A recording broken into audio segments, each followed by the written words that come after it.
Good morning from Panhandle Outdoors, America's only daily outdoor TV show. Your source for fishing, hunting, and information for folks who enjoy the great outdoors. Now sit back, relax. It's Panhandle Outdoors.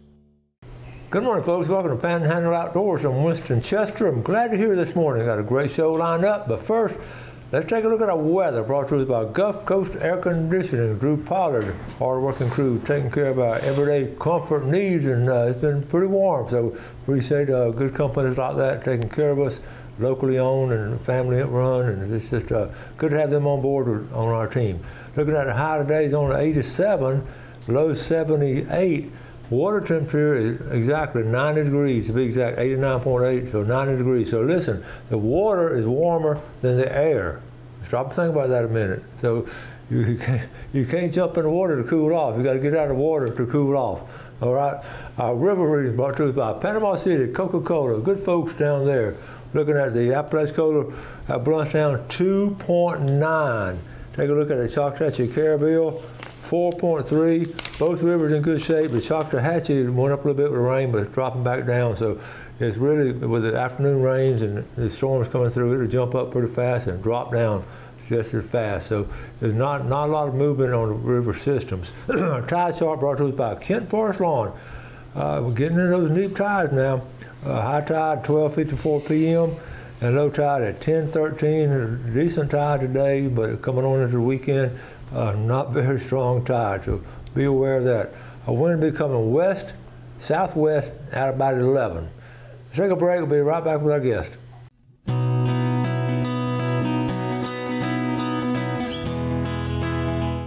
Okay, welcome back, and welcome to a guest, a familiar face here on Panhandle Outdoors, Braden Harris. Thank you, Coach. Back. Always glad to have Braden. Seasons of Hope. Michael was going to come, but he slept in late, so we're just going to do it without him. We got to do it without him. We'll do it without Michael. I mean, you can just sit and watch it, Michael. We'll try to arrange it so you can be on next time. Listen, what have you been up to? A lot of working. All right, let's talk about Seasons of Hope first. It's just an amazing organization. It started back in the late 90s and early 2000s, and Michael started, and Braden, I know that he's so proud of you as his son for helping out and doing so many things. It's been the whole family's helped out on it. So what's going on now with Seasons of Hope? Well, we're getting ready to start putting together our 7th annual trout tournament this fall, and this year we're doing 15 recipients. Last year we were able to do 11. Wow. So we're getting bigger and bigger every year, and you know it's a lot of work. So we're starting to get that put together. We got our Facebook page put together for it. Okay. Now we just got to start ironing out the details and working with sponsors and stuff like that. I tell people we have a lot of support, a lot of different tournaments and all. I tell people how much work it is to actually put it together. So all the help you can be, it would be appreciated. I know. It's going to be in September? Yes, sir, September 14th. September 14th? Sign-ups will be September 13th at Sunjammers, and the tournament will be the 14th. Okay, and the way you're going to be there at Sunjammers, just like we always do it, and we always try to be there, make sure we get on my calendar, because it's always a lot of fun. It's so supportive. I see a lot of the same people coming back, and this money goes where? Tell folks where the money goes that y'all make. We've got 15 different recipients, and I'll be honest with you, if I tried naming them all, I'd probably miss a few right now, but just a couple, you know, Seasons of Hope being one of them to help us with, you know, doing what we do. Drew Pollard's toy drive, the Christmas toy drive. Our boys club, girls club used to do some of those clubs. Yeah, the Glenwood Rattlers football team. Yeah. Last year we did the Bay High wrestling team. Yeah. Like I said, just helping people out, doing something good for someone else. Yes, sir. As simple as that. Now, it's going to be trout and redfish, or what? So, it'll be trout, heaviest trout. We'll do trout aggregate, which is your heaviest two in the slot, 15 to 19. Okay. We'll do redfish, most spots, more than likely. Most spots. Or well, last year we did mystery weight. Okay. So basically, the night before at the weigh-in, we'll tell everybody when they come to sign up. We'll just pick a weight. You know, I think last year was in the 4-pound range somewhere, and whoever gets closest to that will win that pot. We'll probably do biggest mullet this year. Oh, cool. Yeah, and we do trash fish a little different as well. We really try to make trash fish about the kids so they can win something. So if the kids turn in a trash fish, we give them a ticket. That way they can all win something. It's a win-win for everyone. So we'll talk about it some more. And September is such a good month to start fishing in. It is. It's a great month for trout and redfish. Might still be a little hot, but. Yeah, but water temperature just starts cooling off a little bit then, and a little bit of activity going on, and we have such a great place to fish and all. Now they'll fish that morning and the wait will be like a 3 or something. Yes, sir. About the same format for most of our local tournaments. And you can start fishing when you want to. You can go when you want to. Well, start fishing at Safe Flight, of course. They can leave from anywhere. You can leave from anywhere. You don't have to leave from Sunjammers. You can wade fish out of a boat, fish off the bridge, pier, whatever you want to do. There's no dead fish penalty or anything like that. So we encourage everybody who wants to get out and come fish. Yeah, and it all goes to good causes. That's Absolutely. What's great. And we appreciate Brad Stevens down at Sunjammers for getting behind this, and he believes in y'all 100%. Absolutely, Brad's a lot of help every year. Brad has been with us since Panhandle Outdoors started. Brad Stevens has been there, and he's done so many good things.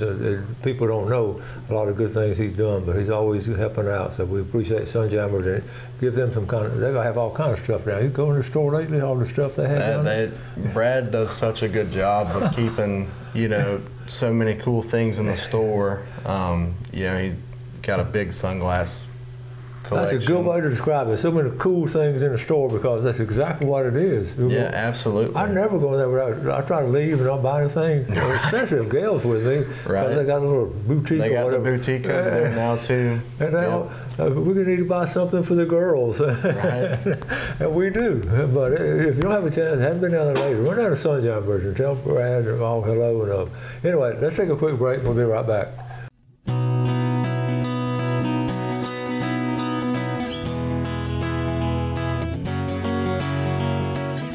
Okay, welcome back. So, Braden Harris, Seasons of Hope, and we just put up this tournament. This on the Facebook page. If you're on Facebook, you can join up with it. Here it is, the 7th annual Seasons of Hope Outdoors Benefit Tournament, and it's going to be, like I say, September 14th, and great pictures there. Look at some of these pictures. Look at all Seasons of Hope, and I've been to a bunch of them. Look at that picture right there. Tell us who that's in that picture. That's the 2 men who started it there, my granddaddy Johnny Harris and my dad Michael Harris. Yeah. When it started, it's crazy how this is. Yeah. When it started out, they were both not in the situation they're in now, and for them being in the situation they're in, it's amazing how much they want to put other people first and really try to help other people as much as possible. That's exactly right. They don't just talk the talk; they actually get there and do it. And, Absolutely. They're genuine about their helping other people and put other people first. But when they started, before the accident and all that, it was all started. It was started in 2007 or 8. Okay. And my dad's accident was in 2009. Okay. In March of 2009. It got started. I remember when it started. They'd already got started. And afterwards, my dad still wanted to do it. And, Granddaddy's accident, wasn't an accident. His health just got bad. It was surgery. Yeah. That was in 2019. And, he's still.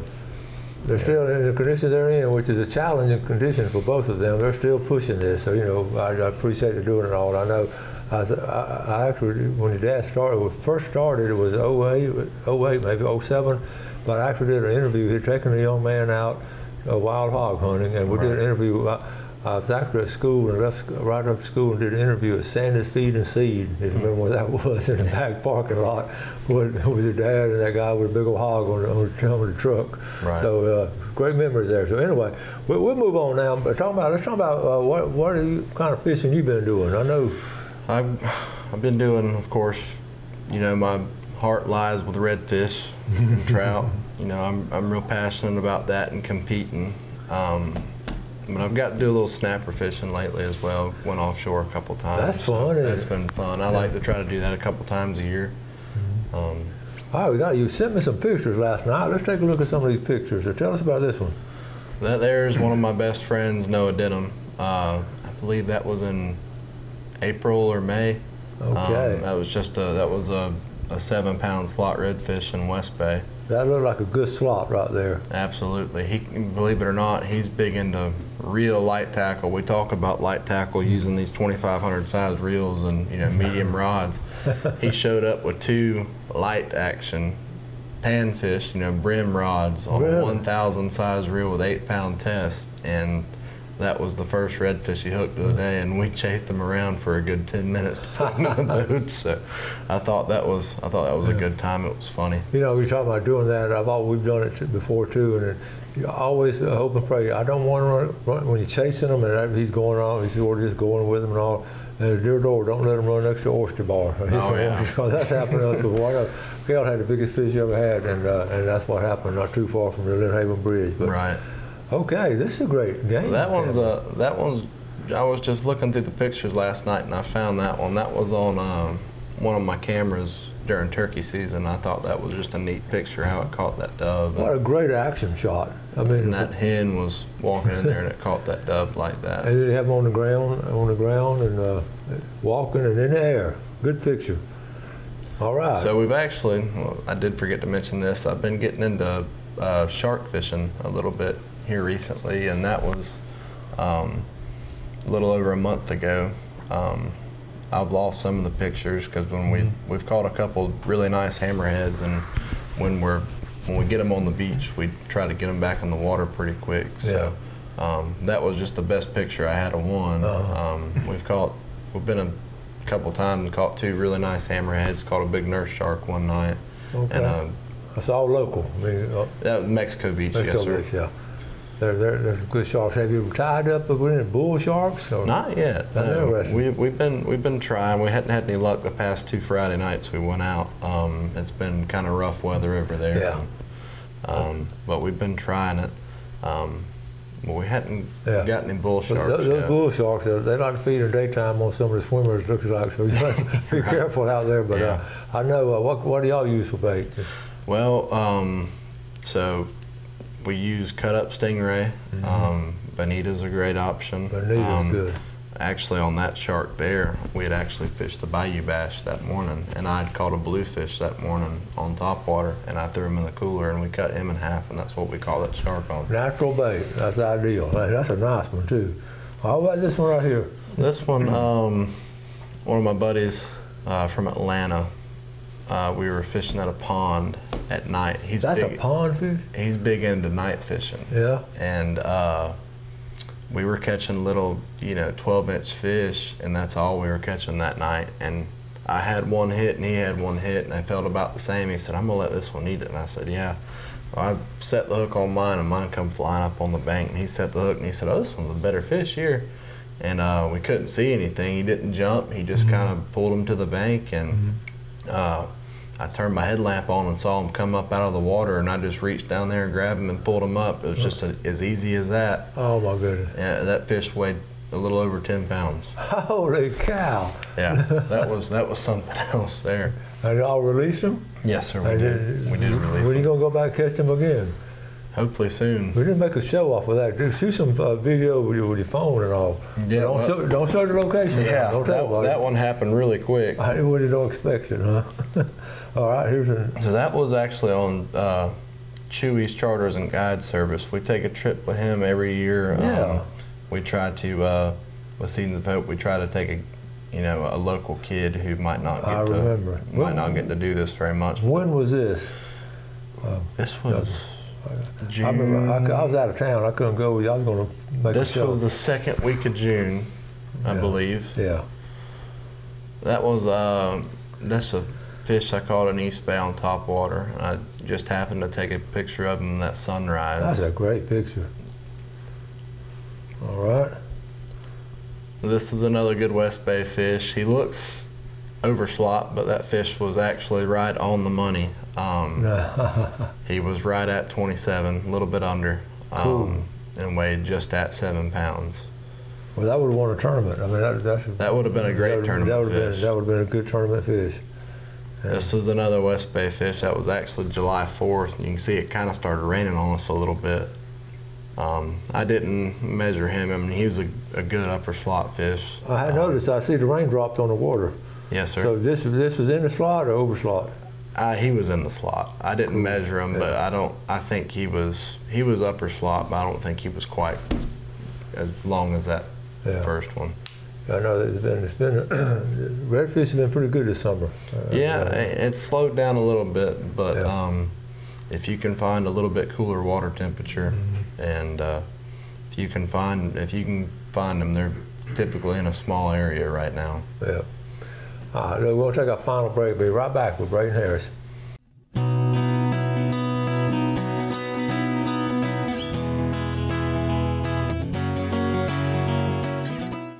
Okay, welcome back. Let me get to the fishing game times before we get back to Braden. Brought to us by Blue Water Outriggers in Port St. Joe. 3:17 to 5:17 this morning. You better go fast. Or this afternoon, 3:37 to 5:57. So I appreciate that. Braden and I were talking during the break. He's at age now. He's graduated from high school and he's in the real world of work, and he don't get to fish as much as we want to. Not as much as I'd like to. That's for sure. Work gets in the way, don't it? It sure does. Tell the folks what kind of work you do. I own a lawn and landscape business with my dad. We do primarily residential, a little bit of commercial. Lawn care and stuff like pine straw, plant installs. What's the name of it? BH Outdoor Services. BH Outdoor Services. You need the kind of services like that, give Braden a call. But we don't want to keep them too busy because we want them to fish a little bit. But I know, what do you do in all this hot weather? How do you, I know, I've seen you work. He's got 4 yards in my neighborhood. It works hard. We just stay hydrated as best you can.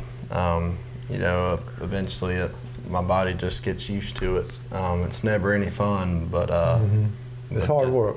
Just stay hydrated as best you can. Drink your water, your Gatorade, Powerade. Well, okay. Got a couple more pictures. Let's see. We haven't showed. I don't think we showed this one here. Tell us about this trip. That was from last Friday. We took one of my buddy's boat. He's got a 21-foot Seaborn, and we went a few miles offshore and actually caught this dolphin on a public number, 3 miles off the beach. Yeah. And he's a little bit bigger than your average, dolphin you catch in state water. Typically, you catch some chicken dolphin. And he was right at 4 pounds.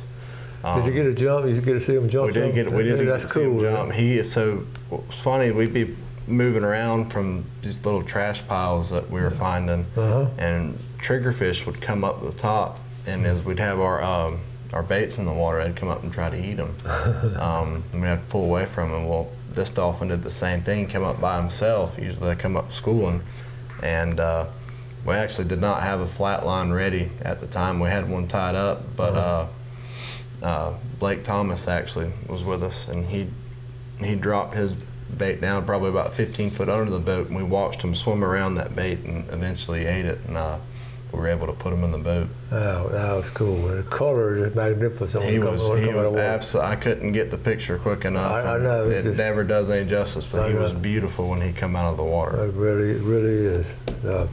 And good fish tacos. Absolutely. One more picture. That was, well, we only come back with two fish that day. Man, look at all the meat y'all have. Goodness gracious. But we did catch a really nice snapper on a public number. On a public number. That came from a public number. Yes, sir. Wow. Not even, we were, I think, 4 miles off the beach at that point. So we were pretty proud of that one. That just goes to show you, I mean, they're out there, and they don't know the difference between a private number and a public number. They just don't go where their bait is. Absolutely. And how deep of water was that? We were in 60 feet, I believe. 60 feet of water. And we weren't technically on that wreck that we pulled up to. It was a chicken coop or something like that. We had we'd pulled up to, and we'd been drifting off of it a pretty good bit and actually hooked that fish. You know, because you pull up to those numbers and you can idle around and find other stuff that had broke off of it.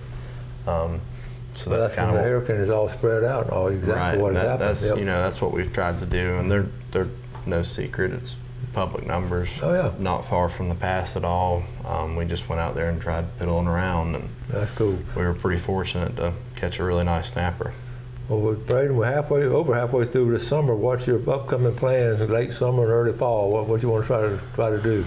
We're going to keep working and just kind of fish here and there, and no tournaments coming up in I think August. We got a Mexico Beach one. That's an offshore king mackerel, but no, inshore. There's a Go Live tournament, which is a live tournament format for the Florida Redfish Series. I believe July 25th, maybe. Oh, okay. I'll check into that. We might fish that one, and then the next one, the Emerald Coast Redfish Circuit's in Apalachicola, August 17th. Okay. So we're definitely going to be there for that one. Okay. Apalachicola is my favorite place to fish. Yeah.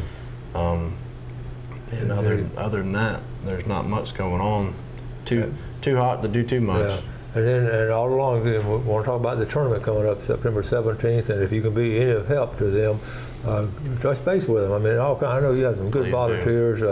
We'll have people weight fishing, and then have people record the weights, and it's all kind of help. Please do. If you know, any donations appreciated, any kind of help's appreciated. You can contact Michael Harris at 850-630-8187, and you can contact me at 850-896-6161. Okay, very good. You know, looking back on Monday's show, I had one of our local older outdoorsmen, and today we got a young local outdoorsman, and that's a variety of things we can do. And I love having Braden coming on because he works. First of all, he works hard. He's a good guy, but he loves the fishing, and it comes from generation after generation. So always great to have you on, Braden. And yes, sir. I know if we're going to talk about the tournament coming up more and more later, but we appreciate all the things you do for outdoors people. Yes, sir. Thank you, Coach. And now you got to head to work, and you got to make sure you keep your water in those thermos or something. What do you keep all you? I keep a 65 quart cooler slam full of waters and Powerades, and I keep them iced down. Good. Well, that's good. And you're smart enough to drink all during the day. That's yes, good. Sir. All right, buddy. Thank you, man. Thank you, Coach. All right, appreciate it. Folks, we appreciate you watching our show. Appreciate your viewership. Y'all do something good for someone else today. You have a great day. Enjoy the outdoors. Take care of it, and God bless. Thanks for watching America's only daily outdoor TV show, Panhandle Outdoors with Winston Chester, featuring hunting, fishing, and other activities and information to help you enjoy the great outdoors. Join us next time for Panhandle Outdoors.